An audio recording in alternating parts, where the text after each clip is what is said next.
अरे भाग्यवान, मैंने सारे कपड़े धो दिए हैं। तुम जल्दी से वहाँ से एक कपड़े का गट्ठर ले आओ। हाँ हाँ, अभी लेकर आती हूँ।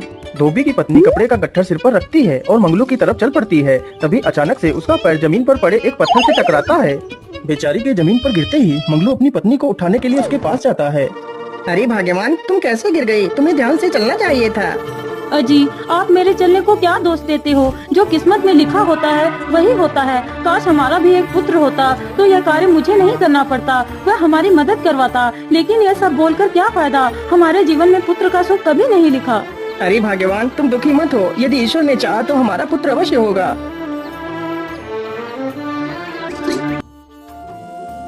इसी प्रकार कुछ दिन बीत जाते हैं।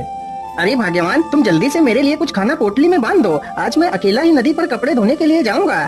ठीक है जी, मैं भी आपके लिए खाना लेकर आती हूँ।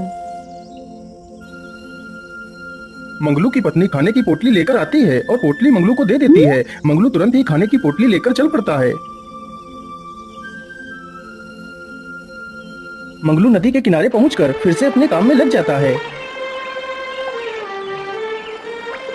अरे बेटा, मैं 4 दिनों से भूखा हूँ। कृपा कर मुझे कुछ खाने को दे दीजिए।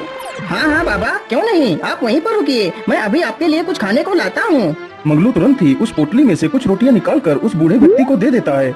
अरे बेटा, तुम तो बहुत दयालु हो, जिसने खुद का खाना मुझे दे दिया। मैं तुमसे बहुत प्रसन्न हूँ। इसलिए बेटा, तुम मुझसे जो भी मांगो वो मैं तुम्हें दे सकता हूँ। मुझे भोलेनाथ का आशीर्वाद है। मैं तुम्हें जो भी आशीर्वाद दूंगा वह कभी विफल नहीं होगा। बाबा, यदि ऐसी बात है तो मुझे आशीर्वाद दीजिए कि मुझे एक पुत्र की प्राप्ति हो जाए। ठीक है बेटा, मैं भोलेनाथ से प्रार्थना करता हूँ कि तुम्हें जल्द ही एक पुत्र की प्राप्ति हो जाए। इतना सुनकर मंगलू बहुत खुश हो जाता है। फिर वह बाबा वहाँ से चला जाता है। कुछ दिनों में ही मंगलू के घर में एक सुंदर से पुत्र ने जन्म लिया, जिसका नाम मंगलू ने राजकुमार रखा था। राजकुमार धीरे धीरे बड़ा हो जाता है। एक दिन मंगलू की तबीयत ज्यादा खराब हो जाती है। पिताजी, मैंने आपको कितनी बार बोला था कि मुझे भी अपने साथ काम पर ले चला करो, लेकिन आपने मेरी बात नहीं मानी। पिताजी, अब आपको काम करने की कोई आवश्यकता नहीं, अब मैं ही काम करूँगा। राजकुमार को कपड़े धोने का काम अच्छा नहीं लगता था, इसलिए राजकुमार काम की तलाश में शहर की तरफ निकल पड़ता है।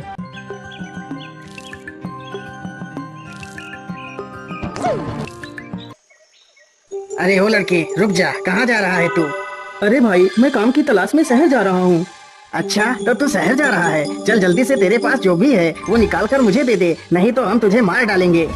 लेकिन मेरे पास तो कुछ भी नहीं है, मैं तुम्हें क्या दूं? इतना सुनते ही वह दोनों चोर राजकुमार पर टूट पड़ते हैं। राजकुमार भी बहुत बहादुर था, उसने अकेले ही दोनों चोरों को धूल चटा दी। तभी वहाँ पर राजा के सैनिक आ जाते हैं। अरे वाह युवक, तुम तो कितने बहादुर हो, तुमने तो अकेले ही इन दुष्ट चोरों को धूल चटा दी। तुम कौन हो बहादुर इंसान? फिर राजकुमार अपनी पूरी कहानी उन दोनों सैनिकों को सुनाता है।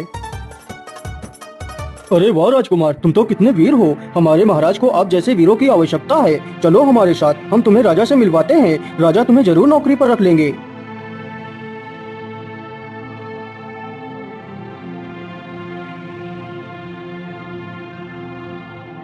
अरे वाह राजकुमार, तुम तो कितने वीर हो। मुझे तो तुम जैसे वीरों की ही तलाश रहती है। राजकुमार, आज से तुम मेरे विशेष अंगरक्षक हो। फिर राजा उसे अपना विशेष अंगरक्षक बना लेता है।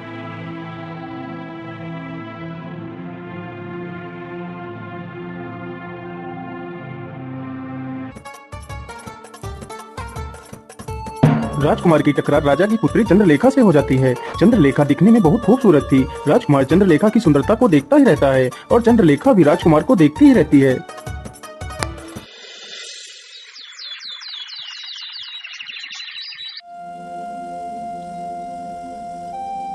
इस प्रकार राजकुमार और चंद्रलेखा दोनों आपस में मिलने लगते हैं। दोनों आपस में बात कर ही रहे थे कि तभी राजा का सैनिक राजकुमार और चंद्रलेखा को देख लेता है और सारी बात राजा को बता देता है। सैनिकों, राजकुमार को जल्दी से हमारे सामने पेश किया जाए। लेकिन राजकुमारी जी, महाराज हमारे रिश्ते को कैसे स्वीकार करेंगे? आप एक राजकुमारी हो और मैं आपका नौकर, भला हमारा रिश्ता कैसे हो सकता है? राजकुमार, जल्दी से चलो, तुम्हें महाराज ने बुलाया है। राजकुमार, तूने तो जिस थाली में खाया उसी में छेद किया। मैंने तुझे अपना विशेष अंगरक्षक बनाया और तूने मेरी ही इज्जत को उछाल दिया। लेकिन महाराज, मैं तो राजकुमारी से प्रेम करता हूँ। क्या? प्रेम और राजकन्या से? एक नौकर होकर भी तेरी इतनी हिम्मत कि तू राजकुमारी से विवाह करे? सैनिकों, इसे पकड़कर कारागार में डाल दिया जाए।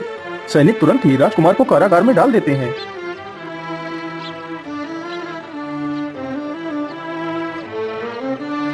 आप आप लोग चिंता मत करिए, मैं आपको कुछ स्वर्ण मुद्राएं देता हूँ। आप फसल को दोबारा से बोइए। यदि ईश्वर ने चाहा तो फसल इस बार अच्छी होगी। मंत्री जी 100 स्वर्ण की मुद्राएं लाइए। मंत्री तुरंत ही 100 सोने की मोहरें लेकर आ जाता है। महाराज, अब आप ही इन मुद्राओं को इन गांव वालों को दे दीजिए। राजा जैसे ही सिंहासन से नीचे उतरता है, तभी अचानक से राजा का पैर फिसल जाता है और राजा जमीन पर गिर पड़ता है। सभी लोग जल्दी से राजा को बिस्तर पर लिटाते हैं। अरे महाराज, ये क्या हो गया आपको? हे प्रभु, ये क्या अनर्थ कर दिया? महारानी जी, आप परेशान न होइए, बस थोड़ा सा बुरा वक्त है। यदि ईश्वर ने चाहा तो यह बुरा वक्त भी जल्दी ही कट जाएगा। लेकिन महाराज, आपके इस हालात में रहते हुए हमारे राज्य की देखरेख कैसे हो पाएगी? राज्यसभा को कौन चलाएगा? महारानी जी, आप चिंता न करिए, राजगद्दी को हमारी बड़ी पुत्री चंद्रलेखा संभाल लेगी। लेकिन महाराज, चंद्रलेखा ही क्यों, हमारा पुत्र भी तो राजगद्दी को संभाल सकता है। नहीं महारानी जी, हमारा पुत्र राजगद्दी के लायक नहीं है। वह स्वभाव से बहुत ही अहंकारी है, वह राज्य को संभाल नहीं सकता। राजा की ये सारी बातें चंद्रवीर छिपकर सुन रहा था। अच्छा, तो हमारा पिता ही हमारा भला नहीं सोच रहा, राजगद्दी पर हमारी बहन को बिठाएगा। मेरे रहते हुए मैं राजगद्दी पर किसी को नहीं बैठने दूंगा। उस राजगद्दी पर सिर्फ मेरा ही अधिकार है। राजकुमार चंद्रवीर अपने साथियों के पास जाता है और उन्हें सारी कहानी सुनाता है। लेकिन राजकुमार जी, हम महाराज को कैसे मारेंगे? अरे झुमरू, हम लोग आज रात ही महाराज को बंदी बनाकर ले चलेंगे और जंगल में फेंक देंगे। जंगल में कोई ना कोई जानवर महाराज को खा जाएगा। आधी रात होते ही सैनिक तथा चंद्रवीर मिलकर राजा को बंदी बना लेते हैं। अरे भैया, आप ये क्या कर रहे हैं? पिताजी को कहाँ ले जा रहे हैं? पिताजी को छोड़ दो। अरे तू हट जा, नहीं तो मैं तुझे भी मार डालूंगा। क्या करूं? पिताजी को कैसे बचाऊं? मैं ऐसा करती हूँ, जल्दी से राजकुमार के पास जाती हूँ, वही पिताजी को बचा सकते हैं। इतना सोचकर चंद्रलेखा तुरंत ही राजकुमार के पास जाती है और सारी कहानी राजकुमार को सुना देती है। लेकिन चंद्रलेखा, मैं तो इस कारागार में बंद हूँ, मैं भला क्या ही कर सकता हूँ। राजकुमार जी, आप चिंता ना करिए, मैं अभी जेल का दरवाजा खोल देती हूँ। चंद्रलेखा जल्दी से जाती है और कारागार की चाबी लेकर आ जाती है। फिर वह कारागार का दरवाजा खोल देती है और राजकुमार को बाहर निकाल लेती है। फिर वे दोनों जंगल की तरफ चले जाते हैं। रुक जाओ चंद्रवीर, महाराज को छोड़ दो, नहीं तो मैं तुम्हें जिंदा नहीं छोड़ूंगा। अच्छा, एक नौकर होकर मुझे मारने की धमकी दे रहा है। सैनिकों, इसे यहीं रख दो और इस नौकर को अच्छे से मजा चखाओ। सारे सैनिक राजकुमार पर टूट पड़ते हैं। कुछ ही देर में राजकुमार सारे सैनिकों को धूल चटा देता है। अरे, तूने तो अकेले ही सारे सैनिकों को धूल चटा दी, अब मेरे वार से बच। कुछ ही देर में राजकुमार चंद्रवीर को भी परास्त कर देता है और महाराज को बचा लेता है।